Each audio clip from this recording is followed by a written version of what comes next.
I'm back today by request. A friend of mine, he wanted me to do, he tagged me in a video, and he wants me to do a countdown of my top 5 most embarrassing or awkward moments.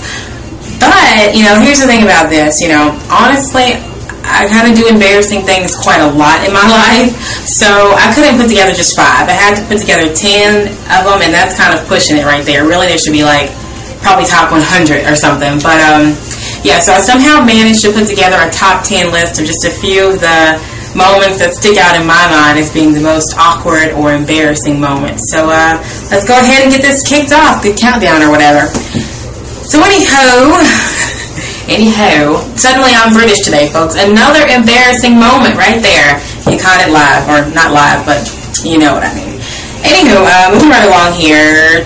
I'm going to start with number 10 and work my way up to number 1.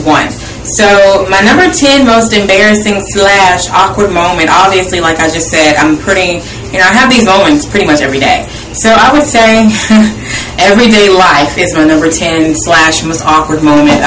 Honestly, I'm very goofy, kind of clumsy, so walking up steps, just walking in general things that, most people kind of consider to be, yeah, not so much. So I would say everyday life, I'm constantly doing something that's a little bit awkward or embarrassing, but it is what it is. So yeah.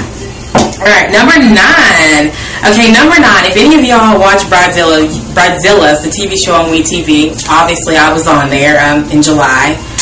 Now, if you watch the show, at the end of it, at our wedding reception, you see me bust out a move, something like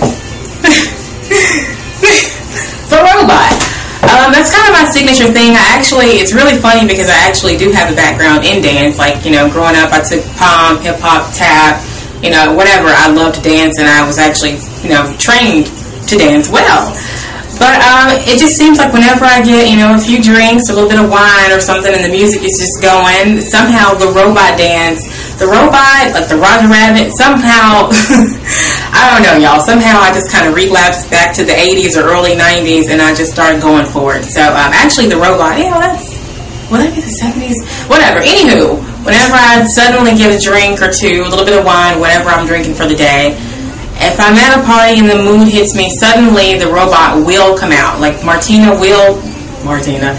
will definitely be out in full effect with the robot. And when I do it, I'm not joking. I'm hardcore. I would compete in a robot competition with you when I'm in that state. I'm telling you, I go hard with my robot. So, it's kind of embarrassing, kind of awkward, but hey, you gotta have fun some way, so I don't really mind doing the robot. But anywho, moving right along to number 8 on the countdown. This one's not so funny, but it also can be a little bit funny. Basically, I put down when white people make insensitive comments about race. I don't know if any of you all, maybe if you grew up in the suburbs, or if you grew up in a mostly white area, or if maybe you went to school in a predominantly white school, or whatever the case may be. Or maybe it could be the other way around for you. Maybe you're white or whatever, and you went to a predominantly black school, but whatever. For me, I've noticed that it seems like a lot of people would, they wouldn't do it to be mean, so that's kind of why it's awkward, because you don't really, you don't want to go off on somebody if they're honestly not trying to offend you. Maybe if they're just ignorant and they say something stupid, and it's they honestly don't understand how that could be offensive, but it is. So yeah, if someone white says something like, oh yeah, there was one girl in college who, God bless her, she was a sweet girl, kind of just, a little bit, I guess you would say, sheltered. She actually still used the word colored, and it was in 2003. Now, I don't know where she was from. I'm guessing somewhere down south, since I live down south, but I'm thinking she was from maybe a straight up, country, maybe one stop sign kind of, town or whatever. And she never actually, our freshman year was her first time ever actually being around black people. And it was so funny, when she got to college, she actually wanted to know if the colored people would be staying at the same dorm with the white people. And it's just seriously? What kind of a time warp are you in to where you still have to think, are the colored people going to be living with the white people? So maybe she doesn't have cable, maybe she doesn't have the internet, maybe she doesn't have, I don't know what she doesn't have, but I think she's, people like that, I don't know. Whatever, I digress. But pretty much moments like that where people say something they don't really necessarily mean to be racially insensitive, but it is, and it's just like awkward because, I mean, you don't really know how to respond. You don't want to make a scene. You don't want to go off if someone is honestly not trying to offend you. But yeah. So moving right along, I'm going to go to number 7. For number 7, oh my gosh. Yeah. This actually hurts to think about. This was probably, it happened when I was maybe like, I'm guessing like 4, yeah, probably 3 or 4. It was before I started actually going to elementary school. So I'm guessing like I was probably 4. Yeah. But anywho, I was over at our babysitter's house, and of course, I don't know where she was, but she was not a good babysitter. But anyway, we were unattended, myself and like 7 other children in there. And this little boy had a Snickers bar, you know, Snickers with the peanuts and all that stuff in it. And I asked him if I could have a bite of the Snickers bar, and he told me, he was like, yeah, you know, you can have a bite, blah, blah, blah. And so he walked over to me, and he held it out for me to bite. And I was biting down, and I just remember thinking, man, this is a tough nut to bite through. Like, I cannot get my teeth through the actual, like, the peanut inside of the Snicker bar. I mean, the more I wanted to get it, I just kept literally biting down harder and harder. And I noticed he was starting to cry, and I was just like, what's up with him? Like, I didn't really, like, I heard him, and I was like, that's just, maybe he don't want me to eat his Snicker bar anymore. Like, you know, maybe he changed his mind.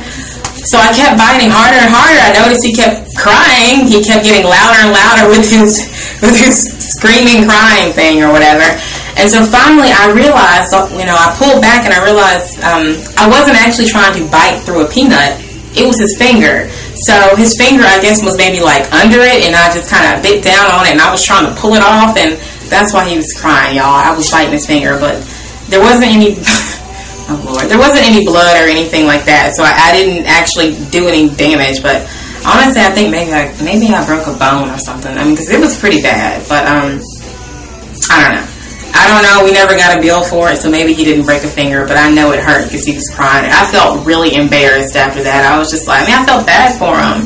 I mean, I basically almost bit his finger off. So I'll never forget that moment. And actually, to this day, I do not like Snicker bars. Like, and honestly, I didn't think about it until today. That actually might be why. I might have subconsciously scarred myself for life here, and I have no desire to eat a Snicker bar ever again. They're just, I don't like them. Yeah. But anyway, so moving on to number 6 on the countdown. Number 6, like I told you earlier, I'm always like falling, tripping up, down, you know, coordination. I mean, like I told you, I do have a background in dance, so I guess when it comes to something like that, I can magically become coordinated. But in everyday life, just walking upstairs, walking downstairs, just walking, you know, I tend to trip, slide. Of course, you got to get up and just, you know, pretend it didn't happen, but, you know. Anywho, so number 6 is going to be one time when I fell down in 9th grade in high school. So basically, we were all in the classroom. It was like there might have been like maybe 40-something people in my classroom. So 40-something other students in there and the teacher. And the classroom was built sort of like an amphitheater. It was a choir room. So you know how choir rooms normally have like a little, it's like the floor is kind of like an amphitheater. Like it's like stacked so you can have the higher people up and, you know, like blah, blah, blah. You get what I'm saying. Anywho, so it was like that. And of course, I would pick the desk that is on the very top, very end of the row. So I was on the 3rd row up, on the very last seat, next to the edge. And somehow in the middle of class, I don't know what happened, y'all. I don't honestly, I don't remember. It might have even knocked me out because it was just before and after. It's kind of a blank. But all of a sudden, I remember being in my desk, and then the next thing you know, I remember being on the floor. And what happened was I literally slid off the edge of the third row up, hit the floor. I landed upside down, laying on my back with my feet in the air with the desk on top of me. And then after that happened, on my way down, like as I was slowly falling off the edge of the top row or whatever, I ran into a bookshelf that was on the wall. So as I was coming down, I landed on my back with my feet in the air, trapped under the desk. And then the bookshelf fell on top of me. So there I was, just laying there, my feet in the air, and I couldn't move. I was stuck under the desk and entire huge bookshelf. So yeah, that was not good. And the thing about me is I have, anybody who knows me, my husband, he makes fun of me all the time. And I even had old friends when I went to, MTSU, Middle Tennessee State University. When I went there back in the day, oh God. Anyway, back in the day, people would make fun of me because if I'm ever, you can tell if I'm ever really, really scared, because I have the ugliest scared scream in the world. I have never heard anything like this. Like, I mean, you look at me and you think, oh, she's a lady, she's a, attractive person. But quite honestly, if I'm ever scared, the sound that you hear come out of me is like the least attractive sound in the world. It's the ugliest sound in the world. So anyway, when I was falling out of the chair, of course I let out that ugly scream. I can't even I can't even reenact that for you, but it's so horrible. And then, everybody was laughing, and, it just wasn't a good situation. But it's okay, because, I had a lot of friends, so people just kind of laughed, and then it wasn't like I was picked on for it. It was like, okay, moving on. But to this day, I still have a injury on my foot because of that. I think I broke something at that point on the top of my foot, and it healed with like a big lump on the top. It's not like huge, but I mean, honestly, it doesn't look like the other foot. So to this day, I still have an injured foot because of that fall off the desk.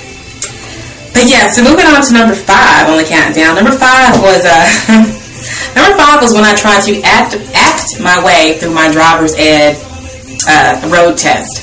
Now let me go ahead and tell y'all, back in the day when I was in high school, I also did acting, I did theater, dance, but all the performing arts crap, I did that, TV as well, I did all that too. And I was really big on thinking, I can act my way through it. I knew all the rules for driving. Like, I passed the written test. I probably like 100 on that one. So as far as actually knowing, the rules of the road and all that, blah, blah, blah, I mean, I knew that. I had that down pat, or whatever they call it. But when it came to actually literally getting in the car and driving, I just wasn't so coordinated, and I didn't really do too well with that. So my mom, I really wanted my license because I was like already 16, about to be 17, and I felt like, everybody has their license, I want to get mine. And my parents just kept trying to tell me, maybe, because they knew my driving skills, or I guess I would say my lack thereof. So, yeah, they were just trying to convince me to wait. They were like, oh, Martina, no, you should wait. Don't, just practice a little longer before you go up there and try to, take the road test or whatever. And I was like, oh, I got this. I can go up there. I can, act my way through it. I'm this theater, girl. I've got this down.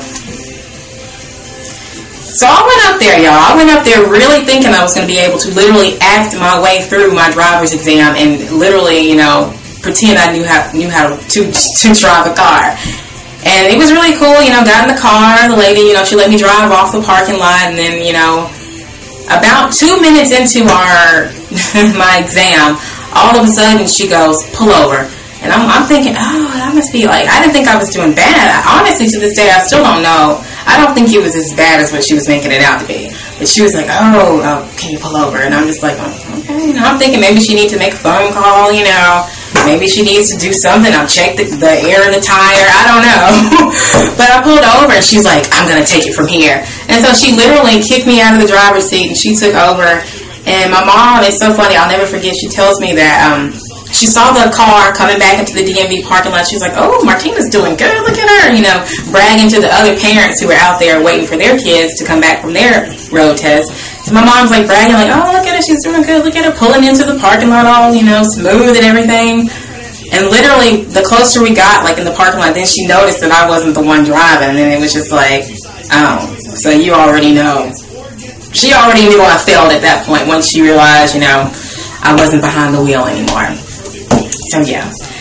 Moving on to number 4. Number 4 was actually, I have a huge family. My mom's side of the family, according to my uncle who has gathered his statistics together. Well, I don't know how accurate that will be. But according to him and his statistics, I have over 12,000 relatives in my county alone, just from my mom's side of the family. That's not even counting my dad's side. That's not even counting other relatives. Only from my mom's side of the family, over 12,000, and that's honestly probably not even all of them. So, I mean, if you can imagine, I'm pretty much related to almost everyone. I run into people all the time that I don't know them, but then I meet them and we talk and we find out that we're related in some way. And so my number 4 moment actually happened when one of my cousins, who I never met before that moment, actually hit on me. And then we started talking and, find out that we're actually related. So we were basically at a bowling alley, just kind of hanging out. We were young. Teenagers go to the bowling alley or whatever you do in your hometown. But here we would go to the bowling alley on like a Saturday night. And, I didn't know him. He just kind of came up to me and started talking. And then about 20 minutes into the conversation, he wanted to know what I'd been doing that weekend. And I'm like, oh, yeah, I went to a wedding today for my cousin so-and-so. And he's like, cousin so-and-so. And then he's like, you know what? I was at a wedding today for my cousin so-and-so. And then, we connected the dots, and it's like, dang, that ain't right. We can't, that's right here. That's not, you need to just.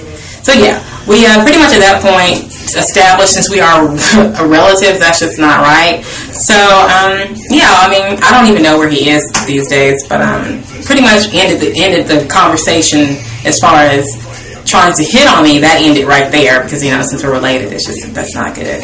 I know some people down south get down like that, but we don't get down like that. But anywho, moving right along to number 3.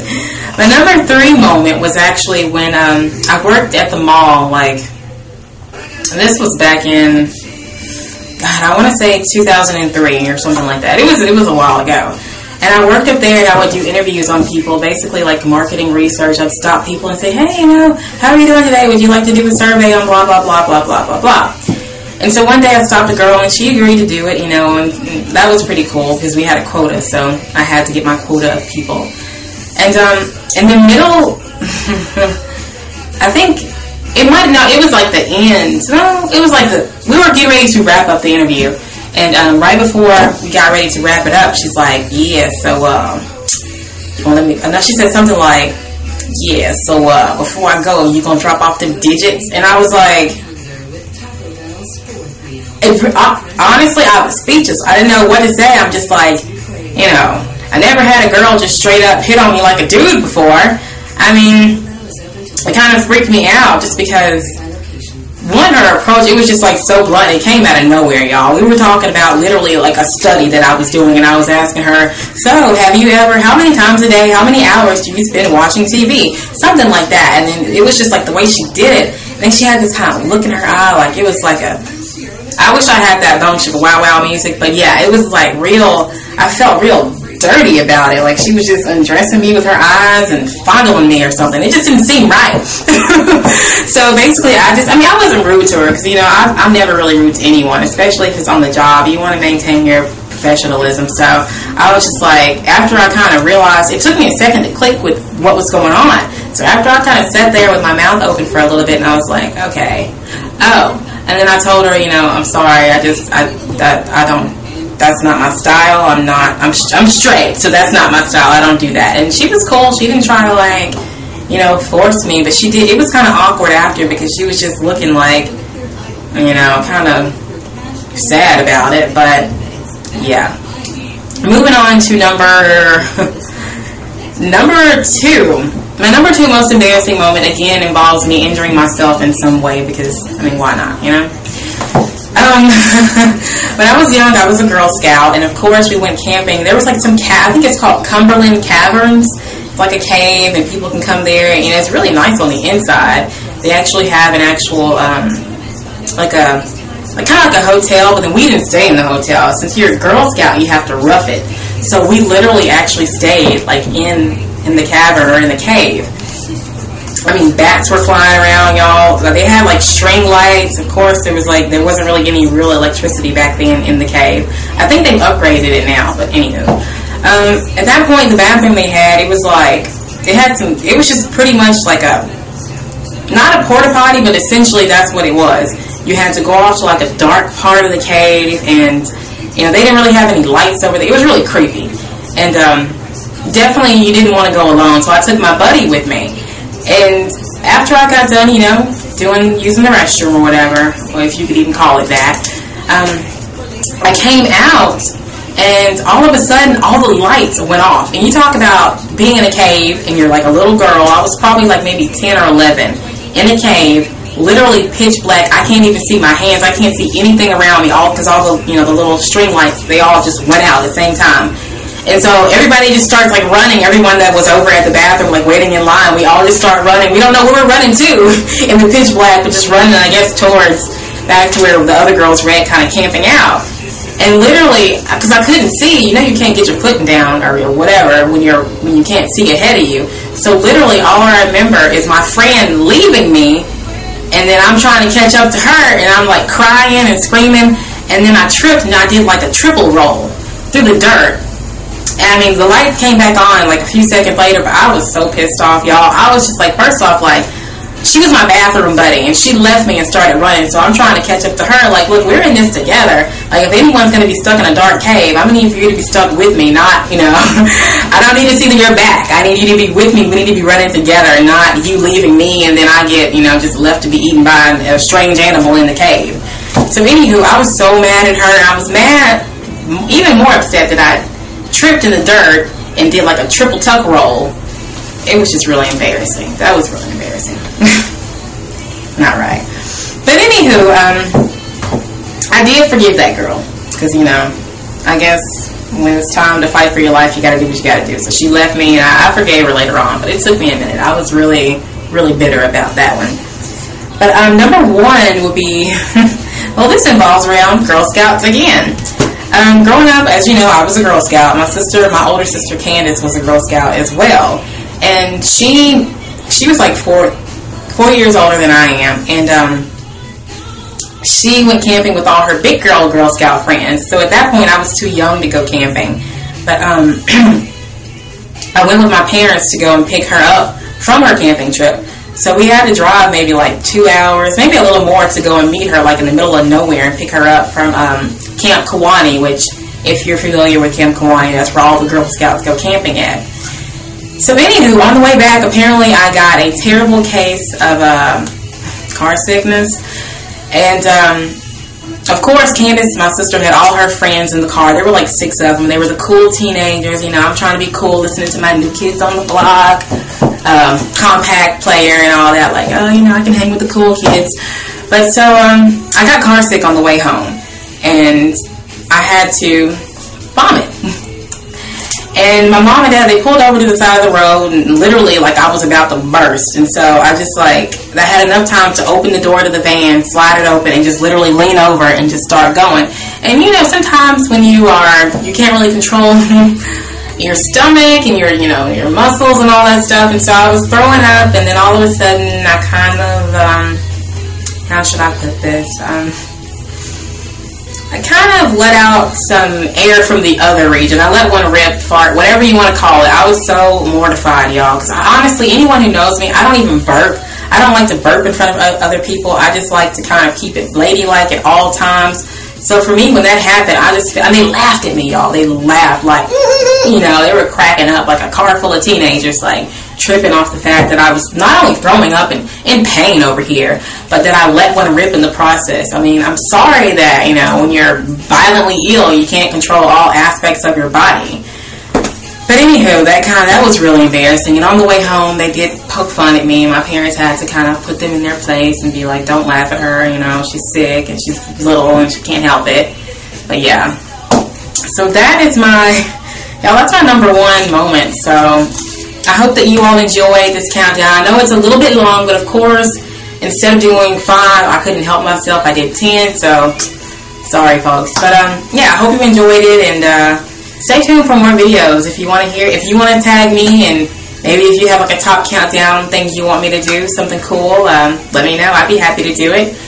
And thank you for watching. Subscribe, rate, comment, follow me on Twitter at BridezillaMarty. The links are all below as well. Follow my blog, hit me up. Yeah, I'm gonna go ahead and go. I feel bad taking all of your time. So like I said before, thank you for watching. Follow, rate, subscribe, comment, and take care, y'all. I'm gonna do the robot for y'all until I turn it off, okay? Wait. It's not fun when you don't have 2 people to do the little snake thingy. But anyway, alright, y'all, take care. Thank you for watching. Toodles!